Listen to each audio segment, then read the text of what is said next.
অফিসে বসে আছি, ঘড়ির কাঁটায় বিকেল 4:05। কিছুক্ষণ বাদে বাড়ি ফিরব। সকাল থেকে কল্পনা অনেকবার ফোন করেছে। আজ সকাল থেকে অফিসে যা কাজের চাপ, ওর সাথে ঠিকঠাক মতন কথাই হয়নি। বাড়ি গিয়ে ফ্রেশ হয়ে ওর সাথে কথা বলবো। আর 1 ঘন্টা কাটলেই বাঁচি। সকাল থেকেই হালকা হালকা বৃষ্টি হচ্ছে। এবছর যা গরম পড়েছে, মনে হয় এর আগে হয়তো কখনো এইভাবে এত গরম পড়েনি। এই বছর 23শে জুন থেকে বর্ষার আগমন হয়েছে। বৃষ্টিটা খুব ভালো লাগছে। অফিস ছুটি হলো, আমি অফিস থেকে বেরোলাম। মাঝপথে এক জায়গায় দাঁড়িয়ে কল্পনাকে ফোন করলাম। কল্পনা বলল, বলো, তোমার এখন সময় হলো? কতবার ফোন করেছি বলো তো? আমি বললাম, কি করব বলো, সারাদিন অফিসে খুব কাজের চাপ ছিল। কল্পনা বলল, ও তাই? প্রায় 15 মিনিট কথা বললাম। আমি বললাম, শনিবার দিন বেরোবে তো? কল্পনা বলল, না, এখন বলতে পারছি না। আচ্ছা শোনো, তুমি এখন বাড়ি ফেরো, আর কিছু খেয়ে নাও, তারপরে কথা বলবো।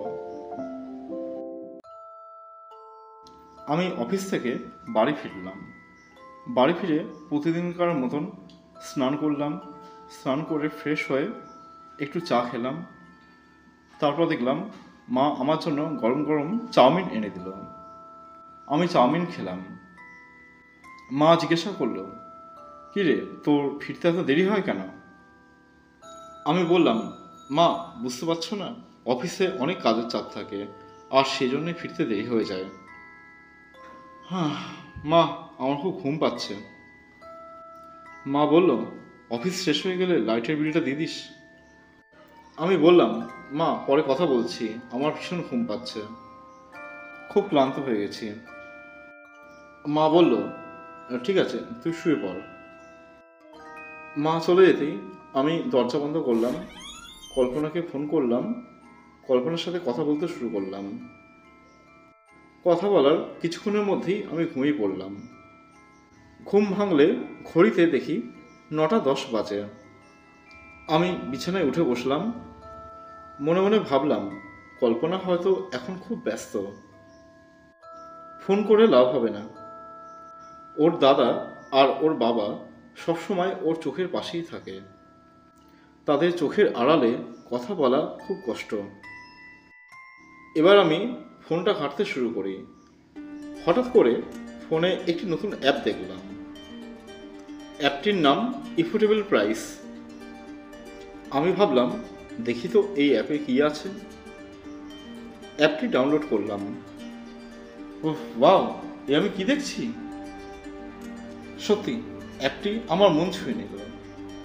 যেসব শার্ট শপিং মলে 1000 টাকা, আর সেটা এখানে 200 টাকা দেখাচ্ছে। 5000 টাকা দামের বেনারসি শাড়ি মাত্র 500 টাকায়। যাবতীয় সব জিনিসের দাম খুবই কম। আমি তো দেখে বিশ্বাসই করতে পারছি না। আমি নিজের জন্য অর্ডার করলাম সাদা রঙের একটি টি শার্ট, মায়ের জন্য অর্ডার করলাম একটি বেনারসি শাড়ি, আর কল্পনার জন্য একটি চুড়িদার। উফ, এখন 10:45 বাজে। মা খাবার খেতে ডাকতে থাকে। আমি দোতলা থেকে নিচে নামলাম খাবার খেতে। মাকে আর কিছু বললাম না। জানি যে ও আস্তে আস্তে 4-5 দিন সময় লাগবে। রাতে আবার কল্পনার সাথে কথা বলতে শুরু করলাম। বললাম, তোমার জন্য একটা সারপ্রাইজ আছে। সে বলল, কি? আমি বললাম, না এখন বলবো না, পরে বলবো। পরের দিন সকালে আবার অফিস গেলাম। আজও অফিসে খুব কাজের চাপ। মনে মনে ভাবলাম, শনিবার এলে কল্পনার সাথে ঘুরতে যাব। এই কথা ভেবে মনে মনে খুব আনন্দ করছিলাম। হোয়াটসঅ্যাপে একটি মেসেজ এলো। দেখলাম কল্পনা হোয়াটসঅ্যাপে ভয়েস মেসেজ করেছেন। রাতে আর কথা হবে না, বাড়িতে আমার পিসির মেয়ে এসছে। রাতে আজ ও আমার সাথেই শোবে।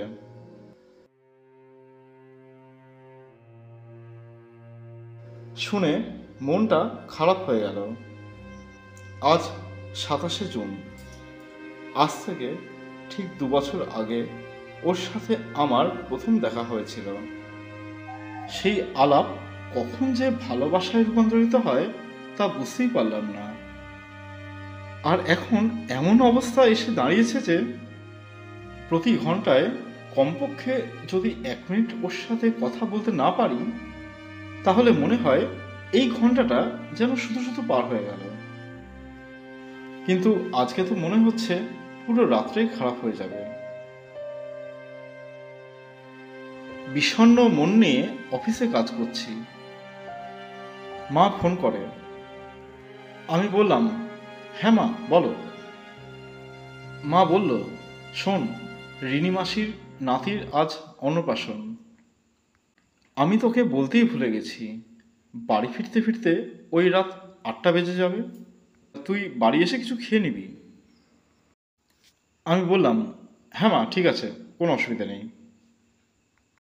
রিনি মাসি অর্থাৎ আমার মায়ের বান্ধবী। অফিস ছুটি হলো, আমি গাড়ি স্টার্ট দিলাম। আমি শহরের ছেলে, গ্রামের পরিবেশে ঘুরতে আমার খুব ভাল লাগে। আমার অফিসটা গ্রামে। চাকরি হওয়ার আগে থেকেই ভাবতাম আমার কর্মস্থল এমন জায়গায় হবে যা গ্রাম্য এলাকায় হবে, আর যেন আমার বাড়ি থেকে খুব বেশি দূরেও না হয়। ঠিক তাই হয়েছে। বাইকে বাড়ি থেকে অফিসের দূরত্ব মাত্র 25 মিনিট, কিন্তু বাড়ি ফিরতে ফিরতে আমার প্রায় 1 ঘন্টা সময়ের কাছাকাছি লেগে যায়। কারণ অফিস থেকে প্রায় 10 মিনিট দূরত্বে পুকুরের কাছে একটি জাম গাছ আছে, আর চারপাশে ফুল গাছে ভর্তি একটি মনোরম পরিবেশ। সেই জাম গাছের নিচে বসে আমি প্রায় 15 থেকে 20 মিনিট কল্পনার সাথে কথা বলি। আজও সেখানে আমি আমার গাড়ি থামালাম, কল্পনাকে ফোন করলাম। 2 মিনিট মতন কল্পনার সাথে কথা বললাম। তারপর সে বলল, শোনো, বাবা ডাকছে, আমি পরে কথা বলছি, তুমি বাড়ি ফেরো। বাড়িতে গিয়ে ফ্রেশ হয়ে আমি নিজে চা করে খেলাম। তারপর কল্পনাকে ফোন করলাম আর বললাম, তুমি এক কাজ করো, আমার বাড়িতে চলে এসো। বাড়িতে বাবা মা কেউ নেই, তাদের বাড়ি ফিরতে ফিরতে ওই রাত 8টা বেজে যাবে। শুনে কল্পনা হেসে বলল, তাহলে আর কিছু ভাবতে হবে না। আমি বললাম, কেন? কল্পনা বলল, দেখবে এত বাজ পড়বে যে পুরো শহরে আগুন জ্বলে উঠবে। আমি বললাম, বলো তাহলে, রাতে কথা না বললে কি হবে? কল্পনা বলল, ঠিক আছে, বোন ঘুমিয়ে পড়তেই আমি তোমাকে ফোন করব। ও দাঁড়াও, মা আসছে, পরে কথা বলছি। আমি কানে হেডফোন লাগিয়ে বিছানায় শুয়ে গান শুনতে শুরু করলাম। ঘুমানোর চেষ্টা করছিলাম, কিন্তু ঘুম আসছিল না। জোরে জোরে বৃষ্টি পড়তে শুরু করলো, তার সাথে মেঘের গর্জন। এত বড় বাড়িতে আমি সম্পূর্ণ একা। জানি না কেন আজকে নিজেকে এত একা একা বলে মনে হচ্ছে। বাবা ফোন করেন আর বলেন, এত জোরে জোরে বৃষ্টি হচ্ছে যে আমরা বেরোতেই পাচ্ছি না। আমি বললাম, ঠিক আছে। এরপর আমি টিভি দেখতে শুরু করলাম। 9টা বেজে গেল। না, আর বসে থেকে লাভ নেই, ডিনার করে নিই, সকালে আবার অফিস আছে তো। আমি 2টো ডিম সেদ্ধ করলাম, ফ্রিজে রুটি ছিল আর তরকারি ছিল, সেগুলো গরম করলাম। মা না থাকলে খাবার খেতে যা কষ্ট হয়। 10:30টা বেজে গেল। মাকে ফোন করলাম। মা ফোনটা রিসিভ করেন আর বলেন, যা বৃষ্টি হচ্ছে আর বেরোতেই পাচ্ছি না। রিনি মাসি বলছে আজ রাতটা এখানেই থেকে যেতে। এই দুর্যোগে বেরোতে বারণ করছে। হ্যাঁ মা, আর কি করবে বলো, এত রাতে তো টোটোও পাবে না। সকালে এসো। মা জিজ্ঞাসা করলেন, খাওয়া হয়েছে? আমি বললাম, হ্যাঁ হয়েছে, চিন্তা করো না, আমি 11টার মধ্যেই ঘুমিয়ে পড়ব। মা বললেন, শোন, দরজা ভালো করে বন্ধ করিস, খুলে যাস না যেন। আমি বললাম, হ্যাঁ আমি করছি, তুমি চিন্তা করো না। এরপর আমি ভালো করে দরজাগুলো বন্ধ করে একদম রেডি হয়ে বিছানায় উঠলাম। কল্পনাকে হোয়াটসঅ্যাপে মেসেজ করলাম। 2-3টে মেসেজ করা হয়ে গেল, কিন্তু কোনো রিপ্লাই এলো না। এরপর 15 মিনিট সময় কেটে গেল। আমার ওর উপর এত রাগ হচ্ছিল যে কি বলবো। টিভি দেখতে শুরু করলাম। এত জোরে জোরে বৃষ্টি, তার সাথে মেঘের গর্জন, যেন আমার রাগকে প্রকাশ করছে। 11টা 10 হয়ে গেল, কল্পনা এখনো ফোন করছে না। কি করছে ও?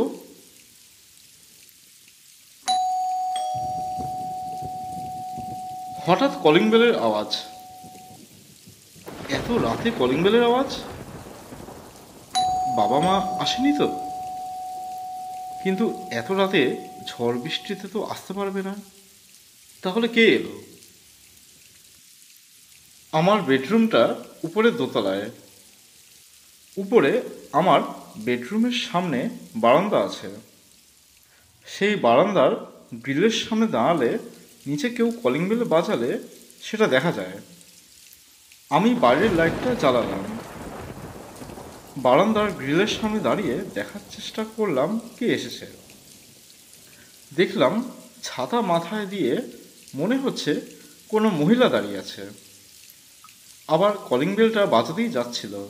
আমি বললাম, হ্যাঁ যাচ্ছি। আমি সিঁড়ি দিয়ে নামছি আর ভাবছি পাশের বাড়ি কোনো কাকিমাই হবে। কিন্তু এত রাতে কাকিমা কি বলতে এসছে? এই ঝড় বৃষ্টিতে কারোর কোনো বিপদ হলো না তো? না না, কি উল্টোপাল্টা ভাবছি আমি। আমি দরজা খুলে দেখলাম, না, এ তো আমাদের পাড়ার কোনো কাকিমা নয়, এ তো একজন যুবতী। আমি বললাম, হ্যাঁ বলুন। মহিলাটি বলল, বলছি স্যার, আপনার পার্সেল এসছে। আমি অবাক হয়ে বললাম, পার্সেল? স্যার, আপনার নাম অভিক চৌধুরী, তাই তো? আমি বললাম, হ্যাঁ। স্যার, ইফোর্ডেবল প্রাইস থেকে এসছি, আপনি একটা অর্ডার করেছিলেন না? আমি বললাম, হ্যাঁ, আমি তো আগের দিনই অর্ডার করলাম, চলে এসছে। হ্যাঁ স্যার। আমি তো অবাক হলাম, সুন্দর দেখতে একটা যুবতী পার্সেল দিতে এসছে, তাও বা এত রাতে, আবার তাও ঝড় বৃষ্টিতে। আমি আশ্চর্য হয়ে জিজ্ঞাসা করলাম, হ্যাঁ অর্ডার তো করেছি, কিন্তু এত রাতে? স্যার, আমাদের কোম্পানির সার্ভিস রাত 11টা পর্যন্ত চলে, এখন 11টা 15 বাজে, বৃষ্টির জন্য দেরি হয়ে গেছে স্যার। এই তো আপনার কাছেই লাস্ট ডেলিভারি। বৃষ্টিটা আরও জোরে পড়তে শুরু করলো, আর তার সাথে হাওয়াও জোরে বইতে শুরু করলো। ছাতাটা ধরে রাখতে পারছিল না। আমাদের বাড়ির উঠানের একধারে গাড়ি অর্থাৎ 4 চাকা রাখার জন্য টিনের ছাদ ঘেরা জায়গাতে 4টে চেয়ার সবসময় রাখা থাকে। 4 চাকা অবশ্য এখনও কেনা হয়নি। আমি মহিলাটির অবস্থা দেখে বললাম, ভিতরে এসে বসুন, অর্থাৎ সেই জায়গাতে এসে বসতে বললাম। মহিলাটি 30 সেকেন্ডের জন্য কি একটা ভাবল, তারপর ভেতরে এলো। এরপর মহিলাটি চেয়ারে এসে বসলো, তারপর আমাকে পার্সেলটা দিল। আমি দেখলাম যা যা অর্ডার করেছি সব কিছু ঠিকঠাক এসেছে। আমি জিজ্ঞাসা করলাম, কত হয়েছে? উত্তরে বলল, 2200 টাকা। আমি বললাম, আপনি বসুন, আমি টাকা নিয়ে আসছি। আমি উপর থেকে টাকা নিয়ে এলাম। মহিলাটি টাকা নেওয়ার সময় এই প্রথমবার আমার চোখের দিকে তাকালো। কাতর স্বরে আমাকে বলল, স্যার আমি কি কিছুক্ষণের জন্য এখানে বসতে পারি? ঝড়ের তীব্রতা একটু কমলে চলে যাব। আমি বললাম, না না, কোনো ব্যাপার না, আপনি বসুন। কি করব, মহিলা মানুষ, পেটের দায় এই ঝড় বৃষ্টির রাতে ডেলিভারি করতে এসেছে। হয়তো সংসারের সব দায়িত্ব এই মহিলাটিরই ওপর। মহিলাটি চুপ করে মাথা নিচু করে বসেছিল। তার সামনের চেয়ারে আমিও বসলাম। আমি জিজ্ঞাসা করলাম, আপনি কবে থেকে এই কাজ করছেন? মহিলাটি কি যেন একটা ভাবছিল। আমার প্রশ্ন শুনে বলল, হ্যাঁ স্যার বলুন, আপনি কবে থেকে এই কাজ করছেন? মহিলাটি বলল, খুব বেশি দিন হয়নি, এই 1 সপ্তাহ মতন হয়েছে। আমি বললাম, মাত্র 1 সপ্তাহ? মহিলাটি বলল, হ্যাঁ, আগে আমার বাড়িতে সব কিছু ঠিকঠাকই ছিল, তাই আমাকে এসব কিছু করতে হতো না। কিন্তু আমার স্বামী আমাকে ছেড়ে চলে যায়। আমি 2 সন্তানের মা। বাড়ির সব দায়িত্ব আমার উপরেই চলে এসেছে। আমি জিজ্ঞাসা করলাম, আপনার স্বামী কি মারা গেছে? মহিলাটি বলল, না, সে আমাকে ছেড়ে চলে গেছে। শুনে আমি মনে মনে ভাবলাম, কি নিষ্ঠুর তার স্বামী। আমি বললাম, তাহলে সংসারের দায়িত্ব আপনারই ওপর? উত্তরে মহিলাটি বলল, হ্যাঁ। তবে আমি একটা জিনিস দেখে অবাক হলাম, মহিলাটিকে দেখে মনে হচ্ছে না যে তার বিয়ে হয়েছে আর তার 2 সন্তান আছে। দেখে মনে হচ্ছে 22-23-এর বেশি তার বয়স হবে না। আমি আর কোনো কথা জিজ্ঞাসা করলাম না। ঝড় থামার অপেক্ষা করতে লাগলাম। ঝড় যেন থামার নামই নিচ্ছে না। মহিলাটি বলল, বলছি স্যার, একটা কথা বলবো, আপনি কিছু মনে করবেন না তো? আমি বললাম, কি কথা বলুন। মহিলাটি বলল, আমি কি আপনার টয়লেটটা একটু ইউজ করতে পারি? আমি বললাম, হ্যাঁ শিওর। আমাদের উঠানের এক পাশে অতিথিদের জন্য আলাদা একটা রুম আছে, তার পাশে অর্থাৎ তার সংলগ্ন একটি টয়লেট রয়েছে। একটু এগোলেই টয়লেটটা বাইরে থেকে দেখা যায়। আমি বললাম, ওই তো, ওই পাশে টয়লেট রয়েছে, আপনি যান, আমি এখান থেকে লাইটের সুইচটা দিয়ে দিচ্ছি। আমি লাইটের সুইচটা দিয়ে দিলাম। মহিলাটি বাথরুমের দরজার সামনে গেল আর বাথরুমের দরজাটি খোলার চেষ্টা করতে শুরু করলো, কিন্তু কিছুতেই খুলতে পারল না। এর আগে যারা ওই বাথরুমটা ব্যবহার করতো তারা তো কেউ কখনো বলেনি যে ওই বাথরুমের দরজাটার কোনো সমস্যা রয়েছে। ওই দরজাটা তো খুব সহজেই খুলে যায়, কিন্তু আজ তবে এমন হলো কেন? মহিলাটি বলল, স্যার আমি দরজা কিছুতেই খুলতে পারছি না, অন্য কোনো টয়লেট নেই? মহিলাটি বলল, খুব দরকার স্যার। আমি তখন বাধ্য হলাম আমাদের একতলায় নিজস্ব যে টয়লেটটা আছে সেটা দেখাতে। আমি বললাম, আসুন, আমার সাথে ভিতরে আসুন। মহিলাটি আমার সাথে বারান্দার ভিতরে প্রবেশ করল। আমি বারান্দায় দাঁড়িয়ে থেকে বারান্দার সামনে যে ঘরটা রয়েছে সেই ঘরের সংলগ্ন টয়লেটটা আমি সেই মহিলাটিকে দেখিয়ে দিলাম। বারান্দায় সোফার মধ্যে আমি বসলাম। মহিলাটি বাথরুমে গেল। রাত তখন 11:15 বাজে। পকেটে রাখা মোবাইলটা বেজে উঠল। দেখলাম কল্পনা ফোন করেছে। সঙ্গে সঙ্গে ফোনটা তুলে বললাম, কখন থেকে তোমাকে ফোন করে যাচ্ছি, মেসেজ করে যাচ্ছি, আর এখন তোমার সময় হলো? কল্পনা উত্তর দিল, আর কি করব বলো, আজ খাওয়া দাওয়া করতে করতে অনেক দেরি হয়ে গেছে। 11টার সময় বিছানায় এলাম, ভাবলাম তোমাকে ফোন করব, কিন্তু বোন আমার সাথে গল্প করছিল, তাই বোন না ঘুমোলে কি করে তোমাকে ফোন করব বলো? আমি বললাম, তাহলে ওকে তাড়াতাড়ি ঘুমাতে বললে না কেন? কল্পনা বলল, কি করে বলি বলো, এতদিন পর এসেছে, আমার সাথে গল্প করছে, ওকে আমি বলতে পারি বলো? আমি রাগে বললাম, ও তাই, আমাকে অপেক্ষা করাতে পারো? ঠিক আছে যাও, আমি অন্য কারোর সাথে কথা বলে সারা রাত কাটিয়ে দেবো। কল্পনা তখন একটু হেসে বলল, ঠিক আছে তাহলে কথা বলো। আমি বললাম, আরে তুমি হাসছো কেন? আমি কিন্তু সত্যি কথা বলছি, আমি একা নেই, আমার সাথে একজন মহিলা আছে।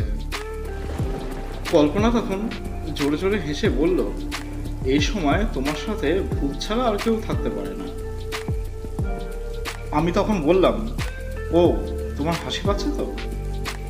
আমি শিব ঠাকুরের দিব্যি খেয়ে বলছি, আমি এখন একা নেই, একটা মেয়ে আছে, আর সে এখন বাথরুমে আছে, আর আমি বসে এখন তার জন্যই অপেক্ষা করছি। কল্পনা হঠাৎ হাসি বন্ধ করে বলল, মানে তুমি সত্যি বলছো?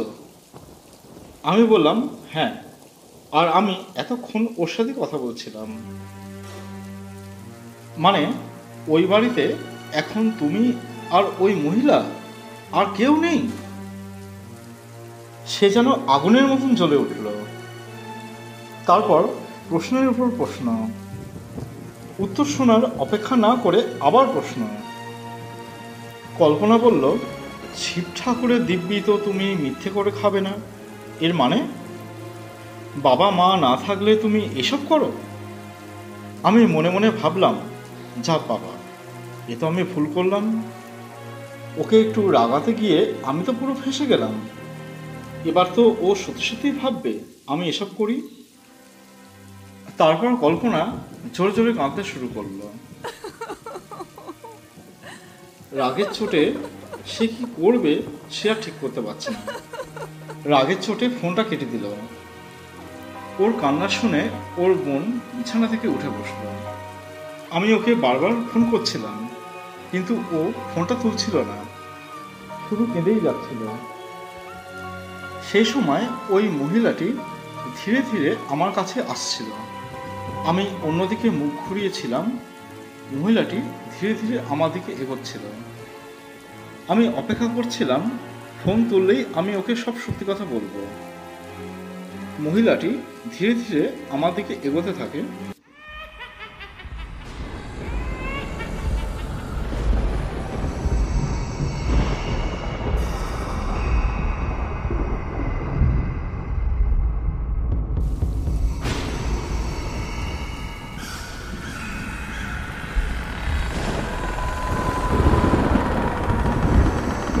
কিন্তু যে মহিলাটা আমার দিকে এগোচ্ছিল, আগের মহিলাটির সাথে এই মহিলাটির মুখের কোনো মিল নেই। দেখে মনে হচ্ছে মহিলাটির বয়স কমপক্ষে 60 বছর তো হবেই। চুলগুলো বেশিরভাগ সাদা। কি ভয়ঙ্কর দেখতে, কিন্তু আমি এসব কিছুই জানি না, আমি তো অন্যদিকে ঘুরেছিলাম। খুব টেনশন হচ্ছিল, কল্পনা ফোন ধরছে না।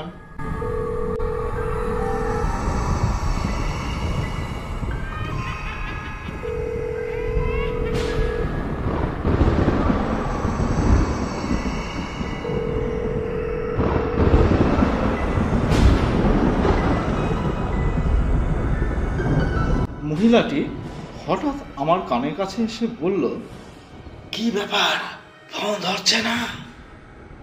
আমি হঠাৎ ভয় পেয়ে পিছনে ঘুরে তাকালাম।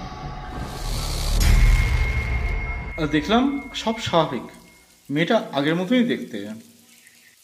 বললাম, না না, মানে কিছু না, দেখি বৃষ্টি কমেছে, ঝড় থেমেছে, দেখি তো।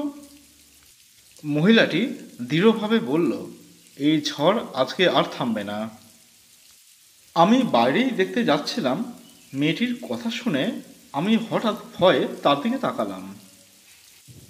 আমি বললাম, মানে? মহিলাটি বলল, আমি আগেই জেনেছি ওয়েদার রিপোর্ট থেকে, এই ঝড় আজকে আর থামবেই না। মেয়েটির কথা শুনে জানি না কেন আমি মন থেকে একটু ভয় পেলাম। মহিলাটি বলল, তুমি কি সত্যি চাইছো যে আমি এখান থেকে চলে যাই? আপনি থেকে হঠাৎ তুমি? তার কথা শুনে আমার একটু অস্বস্তি বোধ হলো। মনে মনে ভাবলাম, এটা আবার কী ধরনের প্রশ্ন। আমি বললাম, দেখুন, রাত অনেক হয়েছে, আপনি এখন এখান থেকে চলে যান। মহিলাটি একটু হেসে বলল, অনেক রাত? এ তো সবে রাত 12টা বাজল। ঘড়ির দিকে তাকালাম, দেখলাম রাত 12টা 15 বাজে। 12টা বাজলো এমনভাবে কথাটা বলছে যেন মনে হচ্ছে সবে সন্ধ্যা হয়েছে। আমি বললাম, আপনি বাড়ি বসুন, ওইখানে আপনার কোনো অসুবিধা হবে না। অর্থাৎ আমি মহিলাটিকে সেই জায়গাতেই বসতে বললাম যেখানে মহিলাটি প্রথমে বসেছিল। মহিলাটি বলল, আজকে রাতে তুমি একা, আর এইভাবে তোমাকে একা রাতে আমি এইভাবে ফেলে যেতে পারবো না। তার এসব কথা শুনে আমার যে মনে মনে কী রাগ হচ্ছিল সেটা আমি বলে বোঝাতে পারবো না। ওদিকে কল্পনার কান্না শুনে তার বোন উঠে পড়েছে। কল্পনার বোনের বয়স 16 বছর। দিদিকে কাঁদতে দেখে সে জিজ্ঞাসা করে, কি হলো দিদি, তুই কাঁদছিস কেন? কল্পনা বলল, কিছু না, ও আমি খারাপ স্বপ্ন দেখেছি তো তাই। তার বোন হেসে বলল, দিদি, অভিজ্ঞতার ব্যাপারে আমি সব কিছুই জানি, অভিজ্ঞতার ব্যাপারে আমি সবই শুনেছি। দিদি, তুই আমাকে মন খুলে সব কিছু বলতে পারিস। কল্পনা বলল, আমি এখন জানতে পারলাম অফিক এখন একা নেই, এত বড় রাতে ওর সাথে একটা মেয়ে আছে। কল্পনার বোন বলল, দিদি, অভিজ্ঞতা হয়তো তোকে রাগানোর জন্য বলেছে। কল্পনা বলল, না, শিব ঠাকুরের দিব্যি অভিক মিথ্যে করে খেতেই পারে না। কল্পনার বোন বলল, ঠিক আছে, তুই তাহলে অভিজ্ঞতাকে একটা ফোন কর না, নাহলে একটা ভিডিও কলই কর না। বোনের কথা শুনে কল্পনা আমাকে ফোন করে। এদিকে মহিলাটির কথা শুনে মহিলাটির উপর আমার খুব রাগ হয়েছে, কারণ যেহেতু সে আমাকে বলেছে যে আমি একা, তাই সে আমাকে ছেড়ে যেতে পারবে না। রাগের চোটে আমি ওকে যেন কি একটা বলতেই যাচ্ছিলাম, সেই সময় হঠাৎ ফোনটা বেজে উঠল। দেখলাম কল্পনা ফোন করেছে। তাড়াতাড়ি ফোনটা রিসিভ করে বললাম, আরে তুমি ফোনটা কেটে দিলে কেন? আমি তো তোমাকে সব সত্যি কথাই বলতে যাচ্ছিলাম। কল্পনা বলল, কি সত্যি বলো? আমি বললাম, আরে আমি কি বলবো, আমি একটা অ্যাপ থেকে প্রোডাক্ট অর্ডার করেছিলাম, তারপর যা যা হয়েছে আমি সব কথা তাকে বললাম। এবার তুমি বলো, আমার কি কোনো দোষ আছে?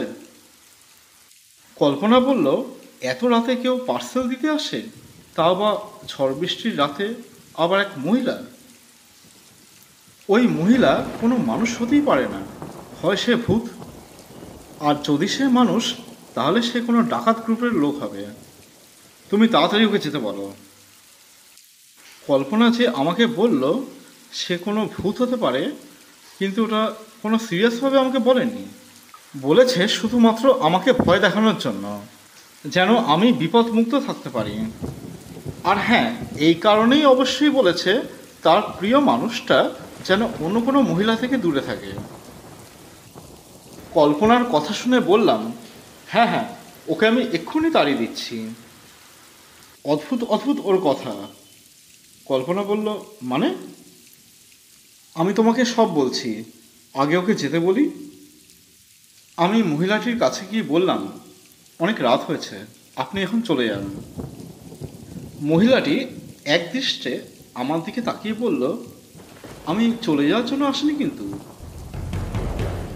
তার কথা শুনে আমি খুব ভয় পেয়ে গেলাম। ফোনটা অন ছিল। কল্পনা ওই মহিলাটির কথা শুনতে পাচ্ছিল। মহিলাটি বলল, কি মনে হচ্ছে, আমাকে বের করা এতটাই সহজ? আমি তোমার মস্তিষ্কে প্রবেশ করতে পারি, আপাতত আমি তোমার শয্যালয়ে প্রবেশ করতে চাই। আমি বললাম, মানে কী সব বলছো তুমি? মহিলাটি বলল, চলো আজ এক হয়ে যায়।